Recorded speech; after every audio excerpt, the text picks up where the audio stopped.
ये कहते हैं बच्चों की लाइन लगा दो और तरबियत की कोई फिक्र, बोलो भाई, नहीं करते। तो मैं उनके इस इश्काल को जरा एक मुहज्जब अंदाज में पेश करता हूं ताकि इश्काल मजबूत हो जाए। ताकि इश्काल क्या हो जाए, क्योंकि जब इश्काल टाइट होता है तो फिर जवाब का भी अपना, बोलो ना, मजा होता। यानी उनके इश्काल को मैं और थोड़ा सा पावरफुल तरीके से बयान कर रहा हूं। वो टेक्निकल तरीके से उनके इश्काल को जो किया जाएगा ना, वो ये है कि दुनिया में हर काम प्लानिंग से होता है तो अच्छा होता है। बगैर प्लानिंग के बच्चे पैदा करते चले जाओ, तो चोर और डाकू पैदा होंगे। वो क्या पैदा होंगे भाई, हर काम प्लानिंग से होता है ना, इसमें दो राय हो सकती हैं कोई नहीं। तो ये क्या बात है कि हर चीज में प्लानिंग और बच्चे बगैर किसी फैमिली प्लानिंग के दे मार 4.5। तो जाहिर है चोर उचक्के घंटियां बजा बजा के भागने वाले हैं फिर उनके पास खाने को रोटी नहीं है, पहनने को कपड़ा नहीं है, फिर लड़ेंगे, सुबह नाश्ते पे लड़ेंगे अगर नाश्ता मिला उन गरीबों को, और एक एक कमरे में 20-20 एक एक चादर में सोएंगे। ये उन्होंने नहीं कहा, लेकिन उनके जहन में जो चीजें, जो लिबरल लोगों के जहन में यही बातें होती है जिसकी वजह से वो ये कहते हैं। तो असल में जब कुछ बुनियादी चीजों में इख्तलाफ होता है ना, बेसिक, तो फिर आगे उन पे उठने वाले इश्कालात का जवाब देने से कोई फायदा नहीं होता।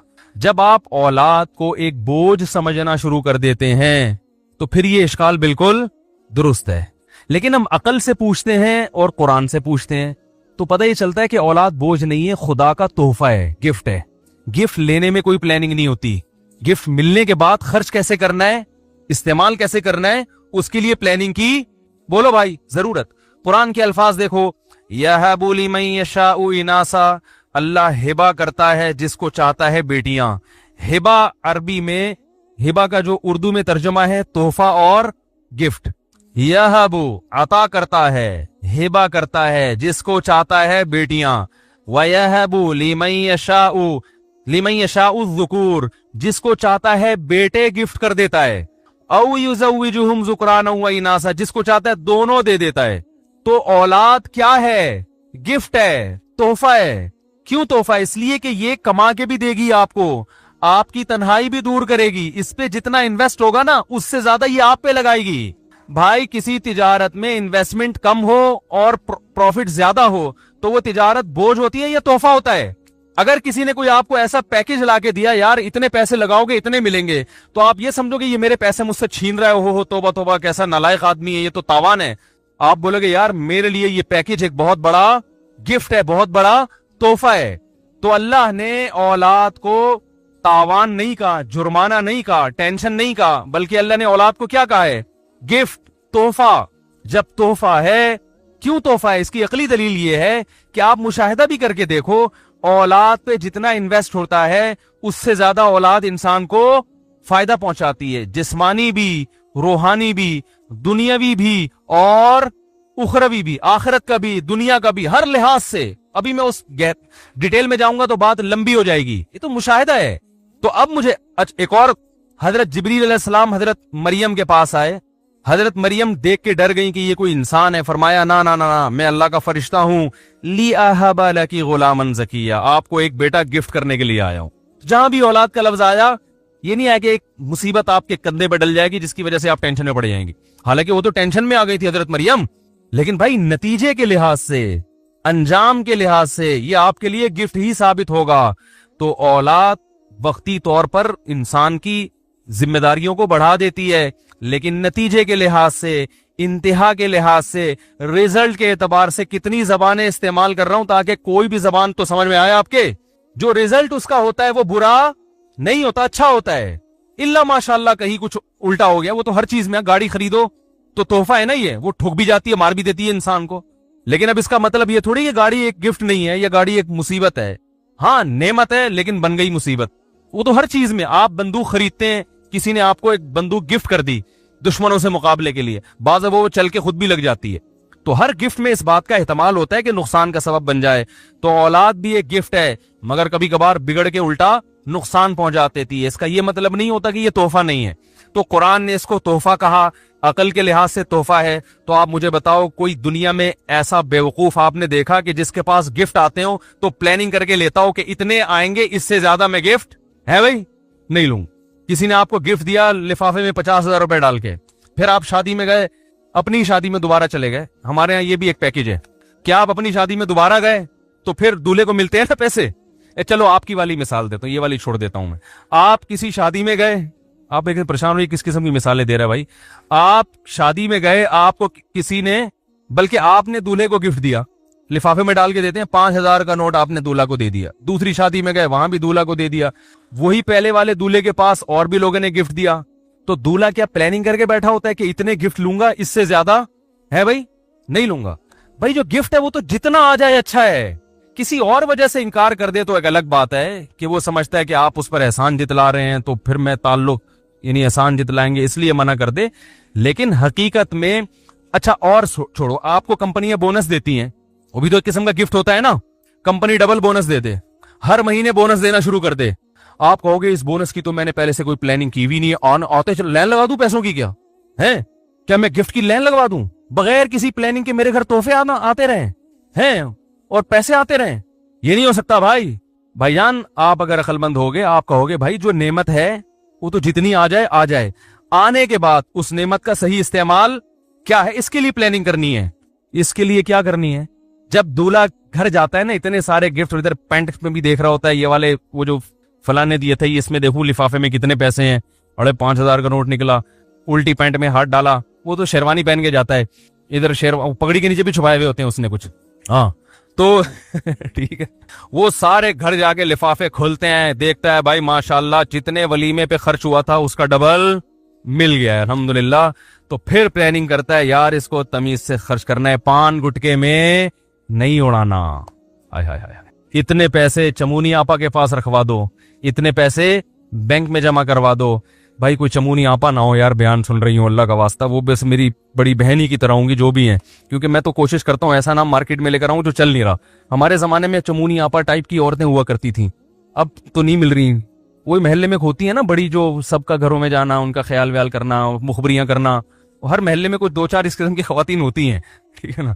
तो अब क्या है कि जी अब दूल्हा क्या अगर बगैर किसी प्लानिंग के खर्च कर देगा तो बेवकूफ होगा, और अगर प्लानिंग करेगा तो अक्लमंद होगा। हजरत मरियम की जो वालदा थी, हजरत इमरान की जौजा, उनके हमल ठहरा, बच्चा होने का वक्त आया तो उन्होंने प्लानिंग की, रब्बी इन्नी नज़रतु लका मा फी बतनी मुहर्ररा, ए अल्लाह मैं इस बच्चे को बैतुल मुक़द्दस की खिदमत के लिए रखूंगी। तो प्लानिंग हो रही है ना, बच्चा पैदा होना है या नहीं होना, इसकी प्लानिंग नहीं हो रही। जब हमल ठहर गया, अल्लाह ने गिफ्ट दिया, तो अब उसको पैदाइश से पहले प्लानिंग की जा रही है।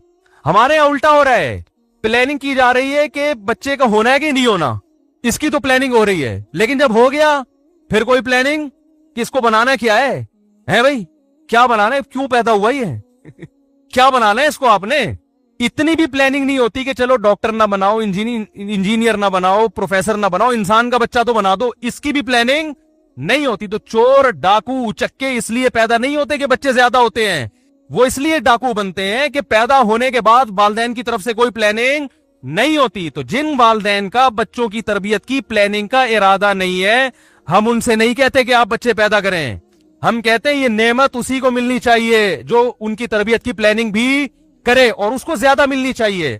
आप कह रहे नहीं हर एक को कम मिलनी चाहिए, इसका मतलब आप लोगों को अल्लाह की तरफ से जो गिफ्ट है, अता है, उससे महरूम करने का जरिया बन रहे हैं।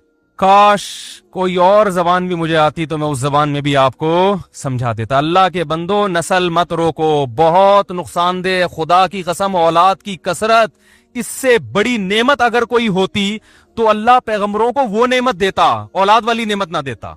इब्राहिम अलैहिस्सलाम को अल्लाह ने नवाजा, कुर्बानी अली अल्लाह ने कहा इब्राहिम तूने हर कुर्बानी में पूरा उतरा, अब मैं क्या करूंगा, पैसा दूंगा, ना ना ना, फरमाया कि जाइलुका लिन्नासी इमामा, तुझे लोगों का इमाम बना दूंगा। कैसे, तेरी औलाद में नबूवत जारी होगी, तुझे औलाद भी मिलेगी और बेटा मिलेगा याकूब, इसहाक, और इसहाक को भी बेटा मिलेगा याकूब। तो किस तरह नवाजा जा रहा है, औलाद देके। हजरत मरियम को कैसे नवाजा जा रहा है, बोलो भाई, औलाद देके। जकरिया अलैहिस्सलाम को कैसे नवाजा जा रहा है, औलाद देके बुढ़ापे में। आप कह सकते हैं उनके तो 1-1, 2-2 बच्चे थे भाई, इसलिए थे कि बुढ़ापे में हुए थे, लेकिन उन 1-1, 2-2 के फिर दर्जनों हुए हैं। नहीं यारी बात, ठीक है ना। याकूब अलैहिस्सलाम के तो 11 तो कुरान ने जिक्र किए हैं जो बेटे थे, आगे बेटियां कितनी थी वो इससे ज्यादा हैं, और फिर उनके पोते नवासे कितने थे, 90 अफराद थे याकूब अलैहिस्सलाम के।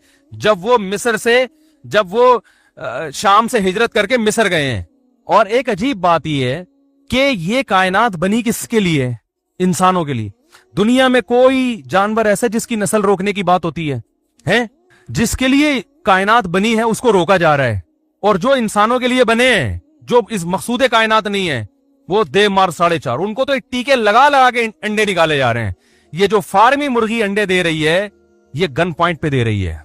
हकीकत बता दूं आप, इसका अपना इरादा इतने अंडे देने का, बोलो भाई, नहीं होता। ये कह रही क्या मजाक है मेरे साथ यार, अभी तो कल ही तो अंडा दिया, इतना बड़ा अंडा दिया है, अभी दोबारा पूरे 24 घंटे तो होने दो। लेकिन ये अंडा नहीं देगी तो पोल्ट्री फार्म वाला बोलेगा भाई मेरी दुकान कैसे चलेगी, तेरे बाप को भी अंडा देना है। ऐसी ऐसी वैक्सीनेशन हो रही है कि वो और इतने बड़े बड़े अंडे दे रही है। तो हर चीज की नस्ल को बढ़ाया जा रहा है। तो जो मकसूद कायनात है वो तो असल है और रिस्क की कमी नहीं होगी। इसलिए कि इसके बारे में जो कैलकुलेशन है ना, जो सही कैलकुलेशन है, जो यूरोप और अमेरिका के जो माहिरीन की कैलकुलेशन है, वो कैलकुलेशन ये है कि आबादी बढ़ने की जो स्पीड है, वसाइल बढ़ने की स्पीड उससे कई गुना ज्यादा है। हमारी किताबों में गलत कैलकुलेशन बताई जा रही है हमें बेवकूफ बनाने के लिए। समझ रहे हो कि नहीं समझ रहे? क्योंकि देखो, जब घर में मेहमान आते हैं, आप जब खाना पकाते हो तो 10 अफराद अगर आएंगे तो खाना 10 का बनाते हो या 15 का बनाते हो? एहतियातन ज्यादा का बनाते हो। आप में तो इतनी सेंस है, जो पैदा करने वाला खुदा है माज अल्लाह, उसमें इतनी सेंस नहीं है क्या कि मैं जितने पैदा कर रहा हूं उससे ज्यादा वसाइल जमीन में रखूं? अगर ये खुद ब खुद पैदा हो रहे हैं फिर तो आपको जरूरत, फिर तो ठीक है। लेकिन अगर ये खुद पैदा नहीं हो रहे बल्कि इनको कोई पैदा कर रहा है, तो अगर आप खुदा के वजूद ही के मुनकिर हैं, आप ये समझते हो सब कुछ इत्तेफाक से हो रहा है, फिर जो चाहे आप कैलकुलेशन ला के बेवकूफ बना दे लोगों को। लेकिन अगर हम मोमिन हैं, हम मुस्लिम हैं, हम तो मुसलमानों की बात कर रहे हैं भाई, हम काफिरों को थोड़ी कह रहे हैं नस्ल बढ़ाने को। तो फिर ये पैदा होते नहीं है बल्कि पैदा किया जाता है। और जो करता है वो इनकी जरूरतों से वाकिफ है। जरूरत से वाकिफ ना होता तो पैदा होते ही मां की छातियों में दूध ना पैदा करता। और ये भी जहन में रखो, ये कहते हैं इतने